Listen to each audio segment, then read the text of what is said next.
So this one is called The Elephant's Child, and I scanned it quickly before reading.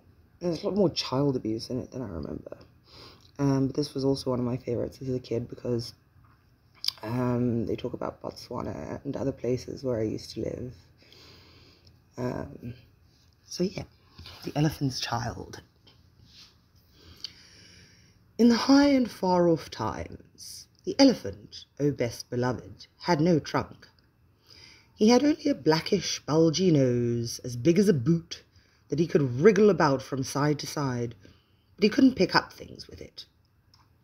But there was one elephant, a new elephant, an elephant's child, who was full of satiable courteosity, and that means he asked ever so many questions. And he lived in Africa, and he filled all of Africa with his satiable courteosities. He asked his tall aunt, the ostrich, why her tail feathers grew just so, and his tall aunt, the ostrich, spanked him with her hard, hard claw. He asked his tall uncle, the giraffe, what made his skin spotty, and his tall uncle, the giraffe, spanked him with his hard, hard hoof. And still he was full of satiable courteosity. He asked his broad aunt, the hippopotamus, why her eyes were red, and his broad aunt, the hippopotamus, spanked him with her broad, broad hoof. And he asked his hairy uncle, the baboon, why melons tasted just so, and his hairy uncle, the baboon, spanked him with his hairy, hairy paw. And still he was full of satiable courteosity. He asked questions about everything that he saw, or heard, or felt, or smelt, or touched, and all of his uncles and all of his aunts spanked him, and still he was full of satiable courteosity. One fine morning, in the middle of the procession of the equinoxes, this satiable elephant's child asked a new, fine question that he had never asked before. He asked, "What does the crocodile have for dinner?" Then everybody said, "Hush!" in a loud and dreadful tone, and they spanked him immediately and directly, without stopping, for a long time.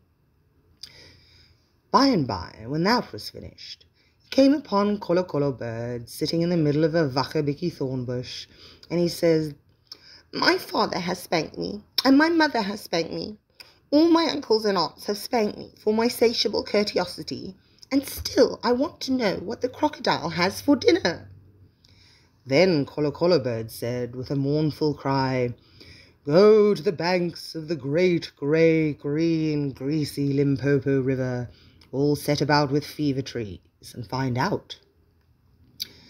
That very next morning, when there was nothing left of the equinoxes, because the procession had proceeded according to precedent, this satiable elephant's child took 100 pounds of bananas, the little short red kind, and 100 pounds of sugar cane, the long purple kind, and 17 melons, the greeny crackly kind, and said to all his dear families, "Goodbye. I'm going to the great grey green greasy Limpopo River, all set about with fever trees, to find out what the crocodile has for dinner." And they all spanked him once more for luck, though he asked them most politely to stop.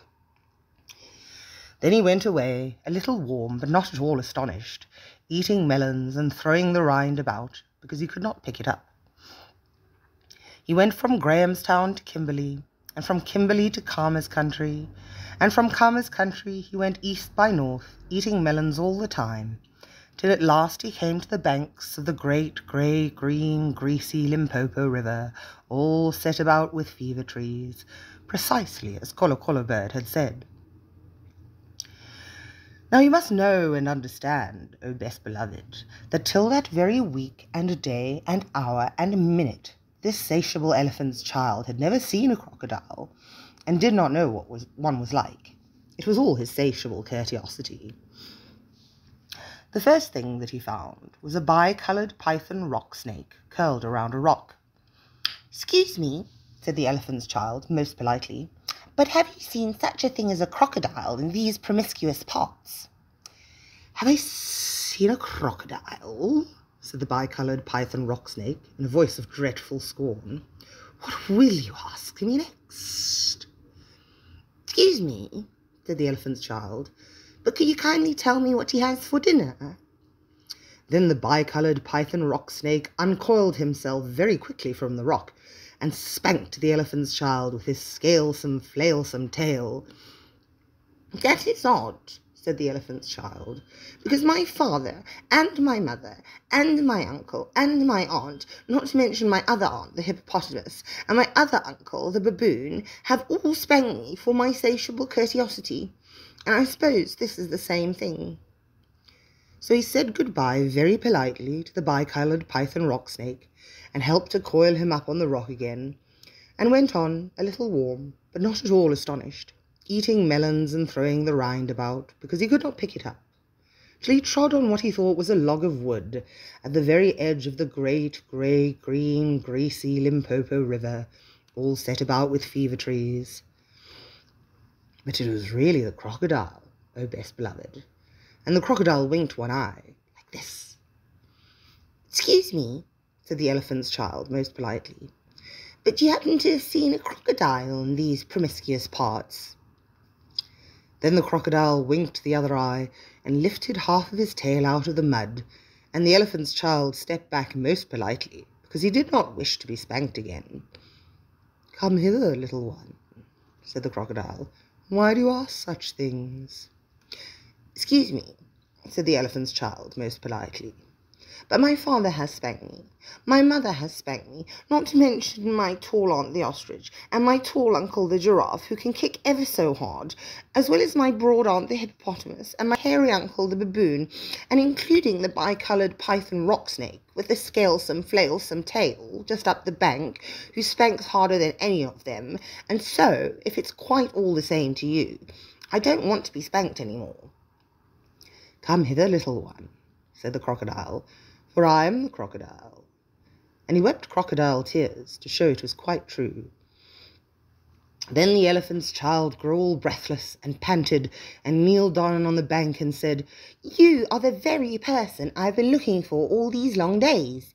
Will you please tell me what you have for dinner?"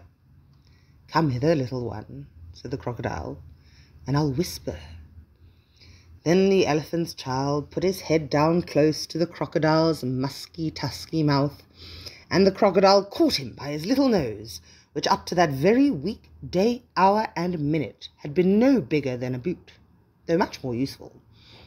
"I think," said the crocodile, and he said it between his teeth, like this, "I think today I will begin with elephant's child."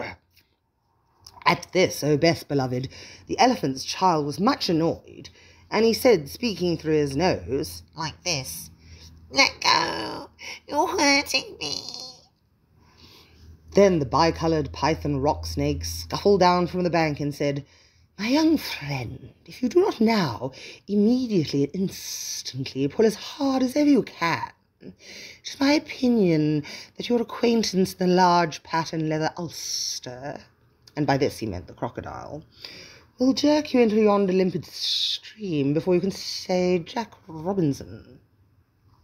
This is the way bicoloured python rock snakes always talk.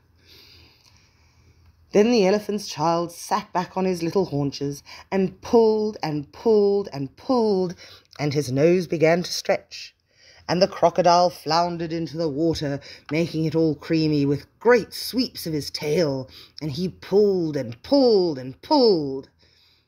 And the elephant's child's nose kept on stretching, and the elephant's child spread all his little four legs and pulled and pulled and pulled, and his nose kept on stretching, and the crocodile thrashed his tail like an oar, and he pulled and pulled and pulled, and at each pull the elephant's child's nose grew longer and longer, and it hurt him, Yara.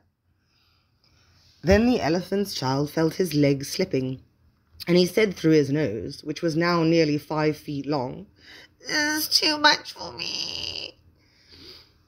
Then the bicoloured python rock snake came down from the bank and knotted himself in a double clove hitch round the elephant's child's hind legs, and said, "Rash and inexperienced traveller, we'll now seriously devote ourselves to a little high attention, because if we do not, it is my impression that yonder self-propelling man of war with the armour-plated upper deck and by this, O best beloved, he meant the crocodile, will permanently vitiate your future career. That is the way all bicolored python rock snakes always talk. So he pulled, and the elephant's child pulled, and the crocodile pulled, but the elephant's child and the bicolored python rock snake pulled hardest, and at last the crocodile let go of the elephant's child's nose with a plop that you could hear all up and down the Limpopo.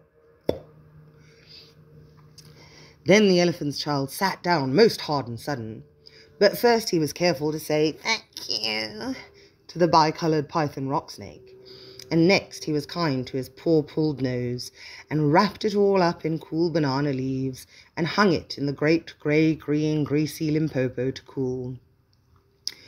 "What are you doing that for?" said the bicolored python rock snake.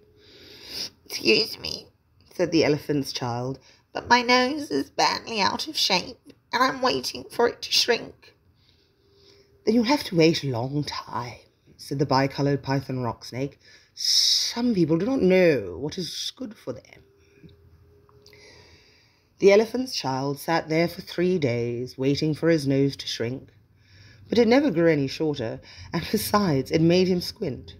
For, oh, best beloved, you will see and understand that the crocodile had pulled it out into a really, truly trunk, same as all elephants have today. At the end of the 3rd day, a fly came and stung him on the shoulder, and before he knew what he was doing, he lifted up his trunk and hit that fly dead with the end of it. "Advantage number 1, said the bicolored python rock snake. "You couldn't have done that with a mere smear nose. Try and eat a little now." Before he thought what he was doing, the elephant's child put out his trunk and plucked a large bundle of grass, dusted it clean against his forelegs, and stuffed it into his own mouth. "Advantage number 2, said the bicolored python rock snake. "You couldn't have done that with a mere smear nose. Don't you think the sun is very hot here?" "It is," said the elephant's child, and before he thought what he was doing, he slooped up a sloop of mud from the banks of the great grey-green greasy Limpopo and slapped it on his head, where it made a cool, sloopy, sloshy mud cap, all trickly behind his ears. "Advantage number 3, said the bicolored python rock snake. "Couldn't have done that with a mere smear nose. Now, how do you feel about being spanked again?" "Excuse me," said the elephant's child, "but I should not like it at all." "How would you like to spank somebody?" said the bicolored python rock snake. "I should like that very much indeed," said the elephant's child. "Well," said the bicolored python rock snake, "you will find that new nose of yours very useful to spank people with." "Thank you," said the elephant's child. "I'll remember that, and now I think I'll go home to all my dear families and try." So the elephant's child went home across Africa, frisking and whisking his trunk. When he wanted fruit to eat, he pulled fruit down from a tree instead of waiting for it to fall as he used to do. When he wanted grass, he plucked grass up from the ground instead of going on his knees like he used to do.